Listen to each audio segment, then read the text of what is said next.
Hi, it's Gadget UK here again, back with the Amiga, this time 500 plus. I've got a mod here from Boobip, as you can see. It's 500 plus 2 meg memory expansion. So the nice thing with this is with a 500 plus you can do a small mod to the 500 plus motherboard, and I think what it does is it swaps the slow Ranger RAM that normally goes in the slot underneath with the chip RAM on board. So this will become 2 megabytes of chip. Don't forget the A500 Plus has got an 8375 fitted. So yeah, this will give us our 2 mega chip, and then the 1 meg that's on board the 500 Plus motherboard will become the slow / Ranger RAM. So we should have 3 meg in total, which is really nice. That's quite a nice amount of RAM to have on a 500 Plus. I think back in the day I had a 1.5 meg expansion. And it was done a similar way. You have a Gary adapter. This has got to go under Gary, as well as doing a modification to the motherboard. This goes under Gary. You have a wire. I'll show you the wire when we come to fit it in a minute. It goes from there to here. The modification you do involves connector that goes to those 2 pins there. The other nice thing with this from Boobip here is it supports a real-time clock. I'll stick the part number there. There's an Epson chip. I've ordered some. So we'll perhaps look at that as a follow-on when we cover some of the various things here within these Amigas, and I'll fit a CR2032 and do it that way. Because on this 500 Plus, if you saw the previous video, I've just not enabled it. I've kind of disabled it on board. I could have put one of these on, got it working. I just decided I didn't want to, and in retrospect that was a good idea because I can just do it this way, and it's easy to swap the battery. It means you don't have to take the thing to pieces to swap the battery out. That was the main reason of doing it that way, actually. So there are 6 screws underneath. You may need to use a Torx screwdriver to get these out normally, but as you can see, these have been swapped with Phillips screws. Actually, they're the same thread and length and everything. It just means that I don't have to mess around with a Torx screwdriver. I think it was probably me that did that originally, because I think it only had a couple of screws. It might have been 2 screws, 1 in each corner or something. It was crazy. So I got the 6 screws out. Lid should then just carefully lift off. You've got to be careful not to break these. There we go. So I'll disconnect the keyboard and just lift that out of the way. I will need to take the shielding off here to get access to the top side of the motherboard. So I've got the shielding off. We just need to do a couple of mods here. We need to cut a trace in between these 2 here. I'll show you on this picture. Yeah, you might just be able to see. Yeah, you can sort of see it's the bottom trace there. And then obviously we need to solder on 2 wires to a couple of pins on the chips there. And then we're pretty much done. Just need to obviously remove Gary, stick the adapter in there. So I got the Gary chip out just by levering on one side a little bit, then on the other. Don't be afraid of using a little bit of leverage here, but be careful. You don't want to chip the chip, if you know what I mean. And the chip should come out. Just be careful with the chip. Inspect the pins, make sure they're all straight. You've not got any that are bent, and if they are, just carefully use some. If they are, just carefully use some needle nose pliers and carefully, just grab the pin, just bend it just a little bit until they're all straight. They need to be totally straight in that orientation, straight downwards like that. And then we've got our adapter here. Now this goes this way around, and I know that because you can't quite see it, but there's a little semicircle on the thing here, and it's marked 1, pin 1. So pin 1's up this side.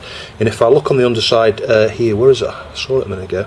Yeah, here. Can you see on the silk screen? That little notch there, that indicates pin 1.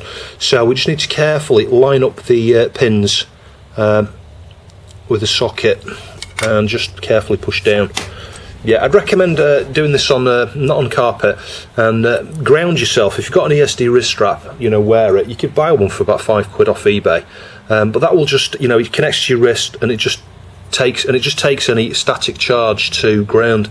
Because you could damage these, if mess around with this and touch the pins and things, you could damage it with static electricity. The other thing you could do is just touch a radiator or something that's nearby that's earthed. A radiator is ideal if you're right next to one, and I am. And we could just try and seat the Gary in there. So the way I would do this is get the backside in first, inspect downwards so you can see the pins are all in, and then as you sort of pull it down like this, just inspect to make sure the pins are going in okay, and they are, and then just carefully press it down. As you can see, that's it. So that's that part done. So I cut the trace here. It's just a case of using a craft knife and very carefully, just go forwards and backwards over the trace like this. You might have to do it, I don't know, 20 or 30 times before it'll cut through.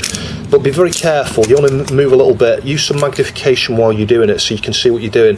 The last thing you want to do is slip and gouge all these traces here, or slip the other way and gouge some of the traces up here. But yes, just that bottom connection there, the one that's it's just above the thicker trace here, you know, so you can't go wrong. It's the thinnest trace there at the bottom. The thick one is the one you want to avoid. It's just this thin one. So the next thing we need to do is solder our two wires onto, I think it's these chips here. Now it's provided these. I don't know whether this is what you normally get, because one's extremely long and they've both got pin headers, so the idea is you could probably solder a pin to make them detachable, but I'm just going to solder them on one side because they're going to be detachable from the mod anyway. It's not really a big problem. So I just need to cut these to the same sort of length really, because if you look at the board here, you know, they're both going to go to oh, hang on a minute, it's got two wires here as well. What are those for? Yeah, I need to just check that. I'm not sure where it's got the... Oh, hang on, yeah, the X-tick. It's just a jumper. Yeah, because there were two jumpers on here. You can see that J4 and X-tick. And depending on... It probably tells you there. Depending on which... Yeah, it tells you here. It tells you here. If you're using the Gary adapter's J2. That's the large one there. J3 is option C manual. Where's J3? Oh yeah, J3's here. That's for chip RAM, I think. And then you've got J4 open is A500, J4 short is 500 plus. So I've got this set to the 500 plus position now. I don't need to worry about the X-tick one. I think you only need to set that if you've got a specific motherboard version. So with these, I think I just need to trim them to the same length. So if we just kind of line those up, pull that down this way. And these don't need to be very long, I'd guess. They're only going to need to go from here to there, so I can just trim these off about that position there, I think. So I've cut back the sheathing there on the black wire. Let's just do the same on the red. Just need to just snip around the edge there a little bit. And then just slide off like that. There you go, you can see we've got wire exposed there. And just heat those with a bit of solder and flux. So I'll just tin those up. I'll heat a bit of solder containing flux at the same time as touching the wire there. That's got some solder on it. Did the same with the black. Yeah, some of the plastic covering needs removing a bit there actually. It's not all cut off. Let's see if we can tidy that up a bit. Yeah, that's not too bad. So I'll just add a little bit of solder onto the pin there. Yeah, that should do. And a little bit of solder onto the pin here. Technically speaking, I should perhaps take these out of the sockets and do them that way. In fact, let's do that, because otherwise I'm just going to end up melting the socket if I'm not careful. Normally you wouldn't have these chips socketed, but this has had repairs on it in the past. Yeah, that'll just make it a bit easier trying to solder onto the top of that pin there, I think. Just sit on there a sec.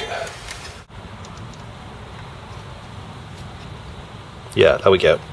So I cut these wires the same length. That perhaps wasn't the best idea because one is slightly further away from the expansion slot. So you know you could make one of them, I don't know, 1.5 inches longer or 1 inch longer. That's probably the sort of length they were, to be fair. So then we just need to hold that wire in place and try and join it up. That should do. So I can stick that back into my socket now. Bear in mind, you won't have a socket. Normally you'll just be soldering straight to the pin. But that's one down. And then if we carefully just push that chip back into the socket, we've got our two wires. We just need to remove the old expansion. So yeah, if I just try and pull and wiggle sideways like that, there we go. That's the old one out. And the Boobip wants to slide in like that. That's it. So with this cable here, brown wants to go to pin 1, I think. Yeah, that way around. Like that. Yeah, that's on there. And then brown, again, pin 1 down here, so wants to go like that. But before we do that, let's try and clip these wires on. So yeah, I need to work out which one of these goes to that and which one goes to that. So I had to completely remove all the shielding. Same whenever I do anything, nothing ever goes according to plan. Testing on continuity here. This is the test you can do when you've cut the little trace down here. What that's doing is joining this pin here, second pin on U34, to this pin over here, the second pin here. And you can see, well, you can't see, the meter's just showing a resistance there, you know, there's no short. but there was a short, and I was like, I've broken the track, how can there be a short? And then I started thinking, well, this has had lots of, it's had several fixed wires underneath for corrosion issues and stuff. Someone else had, I think, previously tried to remove one of these chips and made a mess of it. And they damaged the trace. It just so happens they damaged the trace that goes from here to here. So even though I'd cut the connection here, that wasn't even working. What was working was the wire link on the underside, which I have just removed here. So it does work now. That drove me nuts trying to work that out. So yeah, just bear in mind, if you've got a board that somebody's worked on, it's always worth inspecting, whether you've got, well, the thing you can do is just do what I've just done here and just measure from there to there. I'll show you on a working board, just so that you can see that you do get a short there. So here's one I prepared earlier. This is the one you saw me fix in a previous video, actually. If I just try and get this into shot here, and if we measure from pin 2 on U34 to pin 2 on U32, sure, there you go. So you can just use that connectivity test there to make sure you've cut that little trace down there. So I haven't reassembled it yet, just booted into Workbench to test it, and as you can see there, we've got 2 meg of chip RAM, graphics RAM, and 1 meg of other RAM, slow RAM, Ranger RAM. So yeah, it works, fantastic. I'm going to test a few games and demos and things. There are a few demos that Chris, the Boobip chap, has suggested, so I'll write those to disk and test those. But first of all, I'm going to test June, because one of the nice things with June, it will make use of any additional RAM you've got, as far as I know. So, if you load the disk and you just let the demo cycle round, you'll find that it doesn't access the floppy drive anywhere near as much as it does on an unmodified 500 plus or 500. Yeah, you'll see what I mean. It's you get no disk activity. Once the demo is actually loaded and it cycles round, it just continues to cycle round and it doesn't access the disk. I think maybe once a cycle it might just check the disk is still there, but it does no loading. It's all cached in RAM.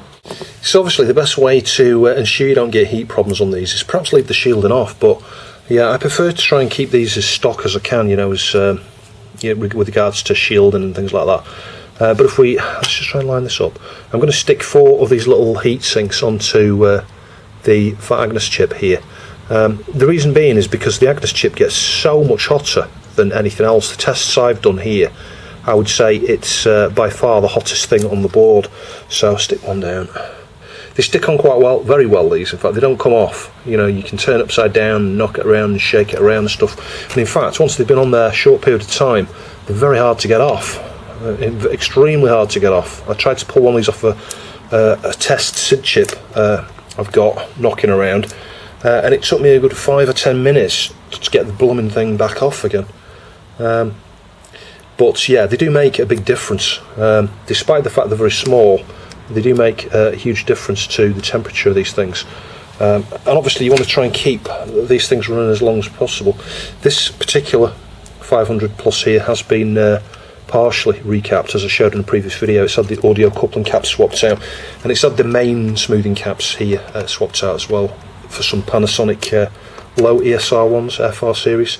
But yeah, that should do the job. It's just going to help keep it cool, because I will be sticking this back on. So using the sys test there, you can see it is reporting 3 meg, we've got 2 meg of chip and 1 meg of slow, and actually it's working fine. So just testing the fall here. This needs more than a meg of chip. It's loading away there, it seems to be working okay.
So this 500 Plus is covered in another video actually. I was thinking the video might go up before this one, but yeah, as things turn out it's going to be a later video. So we'll just load June. And apologies, you've seen June so many times on these Amiga videos here. I will show some of the games on some of the other upcoming Amiga videos, but I wanted to pick this particular game because I know how this works with regards to caching. This particular game, if you've got more than a meg, you do need a meg actually incidentally for this game, but if you've got more than a meg, it will cache things. I'll show you that as this goes along. Initially it's a bit slower because it's loading each section in, but it then sort of stays resident. It caches those things in that additional RAM. And by the time it cycles round again, it does nowhere near as much disk activity.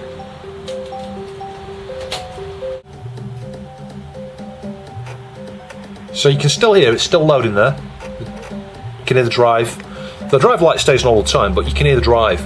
By the time it comes back round again to the title screen, it won't do that.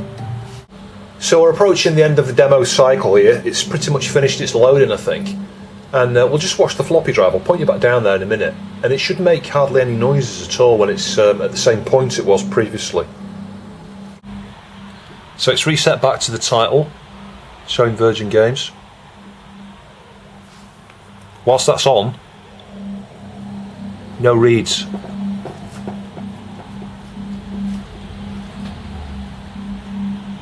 Yeah, no reads at all. And one of the benefits that you notice on this game straight away is it kind of is more seamless. You don't have a wait for each of the scene transitions here. It goes straight in and out of each of the scenes here, super quick. Normally there'd be slight delays while you're watching this stuff as it's loaded in from the floppy. So yeah, there is an advantage to adding, you know, more than 1 meg of RAM to an A500 for sure.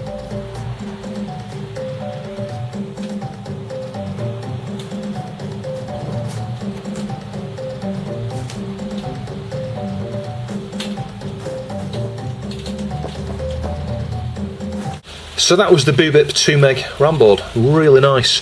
As I say, you can fit this into a 500 as well, some of the older revisions. You might not be able to use all of the 2 meg in that instance. It might be a case of it adds 1.5 meg of slow RAM, because I think there's a limit. It might be 1.8 meg, I honestly can't remember. I'll perhaps revisit when we look at some of the other 500s, and we'll perhaps try this in there maybe and see how it works in those. Yeah, so this repair of this 500 Plus and some of the stuff I did to this will be covered in another video. You can see I just stuck a sticker on there just to remind me that it's got 2 meg of chip and 1 meg of slow. I do hope you found the video interesting. Please like, share and subscribe, and I'll catch you in the next video.